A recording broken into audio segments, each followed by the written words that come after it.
In this lesson, we're going to unwrap the key lock. Okay, so let's go ahead and take care of the key lock here. What I'm going to do is I'm going to go in and we're going to go to Material Editor, assign that material, and let's also add the Unwrap UVW modifier and open up that editor. Let's bring it over to where we can see that. And then let's just simply select everything and do a quick flatten mapping. Hit OK. Let's turn off our background. You can see that does a pretty good job for the most part. A couple of issues that I have with it would be things like these extra pieces here and there. But main thing we want to take care of are the smoothing groups on this. Make sure that they are all, at least the ones that need the smoothing group separation, we get that. So let's go ahead and go to smoothing group 1, and you can see that all of these are on smoothing group 1, but you'll see here that we have a couple parts that are actually still part of other areas, and they don't have seams on them. So let's take these 4 polygons right here, right click and break that off, pull that out away, and then we also have this right here, which needs to be broken off as well. Okay, so there's that. And now if we go in, we select by smoothing group 1, you can see all of these are good the way they're set. All right, now let's take a look here. I think everything else looks pretty good. One thing that I want to go ahead and take care of, okay, on this, let's see, that's smoothing group 1. Let's go ahead and add back to all of this up here. It looks like we've got some pieces. Let's go ahead and go to polygon mode on that.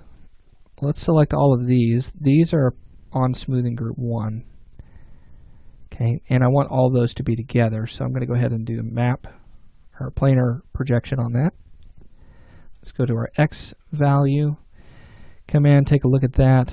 The pattern is pretty square, so let's go ahead and just do a quick relax on it. Okay, that looks good. Let's just move it out of the way. Turn off your planar projection. Move that out of the way. Let's make sure we pull this out of the way. This looks good here. Okay, I'm happy with that. And then let's see, all of this right here could go together. Let's check our smoothing groups again. Go to smoothing group 2.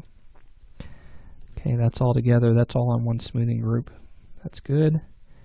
And smoothing group 3, do we have any of those? Yes, we have that on the back side. That looks good. And let's go back to smoothing group 1.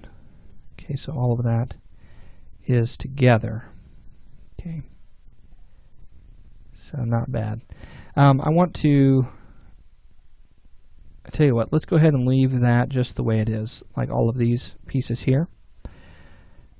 Well, no, because I want to try and keep them together as much as possible. Let's go to edge mode, and the problem that I'm having is with these edges right here. These pieces aren't together properly, so let's select this edge and let's stitch that together, and then I'm going to select this edge and I'm going to stitch that. Okay, so that's going to create that set of polygons there, and that's what I want there. So let's go ahead and relax this. There's that. Okay, that looks good. And we have these two, those are fine, and then everything else all going together perfectly. Okay, so now let's take all of those and let's simply pack that in. Turn that off. Deselect our faces. Just take a look at our object with the UVs. Everything looks nice and clean and straight. We have all of our edges where they need to be, separating out the different smoothing groups. Okay, so that looks great.